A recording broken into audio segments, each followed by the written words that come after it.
eebbifamtan ka eebbi keessanirra nama hedduun dhufeeta isin eebbise eebbi kun akka hapheetti isinitti qabate boru biyya keenyaaf naannoo keenyaaf addunyaadhaaf Afrikaadhaaf akka taatan sirriitti irra waadaa isin galchisiisan miti. Kanaafuu isinis immoo barnoota keessan irratti kana booda waan guguddaa isin eeggata waan ta'eef sirriitti qabxii olaanaa fiddanii akka eebbifamtaniin barbaada tole. Warri mana jirtanis hunda keessaniin isiniin jedhu. Kanaafuu mee har'a baacoo bareeddu tokko isinitti hima tole. Baacoon suni namicha tokkotu karaa deemaa ture. Isa booda oduma karaa deemu namicha hojii hin jaalanne tokko namicha waa hojjechuu hin jaalanne tokkotti yeroo dhaquu gara mana isaatitti dhufe. Achii booda mana isaa bira yeroo ga'u itti dhiyaaduun achumaan gaafa itti dhiyuu namichi kun hojii sin jaalatu nama sin jaalatu maal godhu aduun natti dhiyee maalin godhaa jedhee yaade.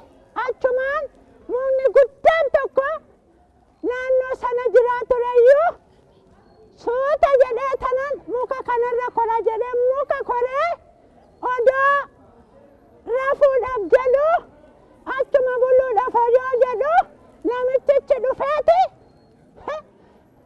waaqa kadhata maal jedhee kadhata seetan maaloo yaa waaq birrii naa kenni birrii 20 naa kenni yaa waaq maaloo yaa waaq birrii 20 naa kenni jedhee kadhata ammas irra deebi'eet birrii 200 naa kenni yaa waaq maaloo jedhee waaqa kadhachaa ture.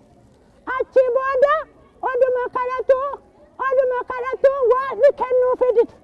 Birrii namaan kennu miti waan. Kanaafuu kennuu fidite achumaan yaa Waaqayyo erga birrii na dhawwatte arruma maaloo najjeesime arrumaa jedheen gaafa inni akkas jedhuun namichi mukarra koree jiru suni suuta jedhee mataa isaa keessa akkanatti gadi tuqe.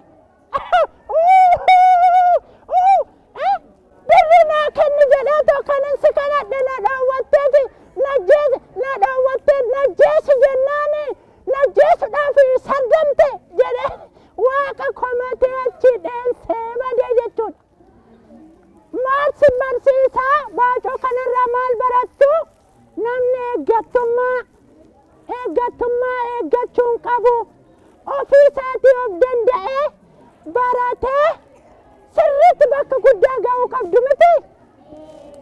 Kanaafuu yaa Waaqayyo naa kenni yaa Waaqayyo qabxii naa kenni tokkoffaan ba'a lammaffaan ba'a maaloo yaa Waaq naa kenni yoo jettani argachuu hin dandeessan. Sirriitti hojjettan immoo sirriitti qayyabattan immoo Waaqni isin gargaare hundi keessanuu qabxii fidachuu dandeessu miti. Waan hin taane namarraa eeguun gaarii miti. Ofittummaa ta'uun eeggattuu ta'uun sinirra hin jiru. Ofii keessanii sirriitti qayyabattanii cimtaniitoo biyya keessan gargaaru maatii keessan gargaaru ollaa keessan gargaaru addunyaa kanayyuu karaa hundaan gargaaruun ni danda'ama. Baacoon kiyyaarraa kanarratti xiyyeeffata. Naa guddadhaa ijoollee koo sirriitti naa guddadhaa leel jedhaame tokkicha naa guddadhaa bakka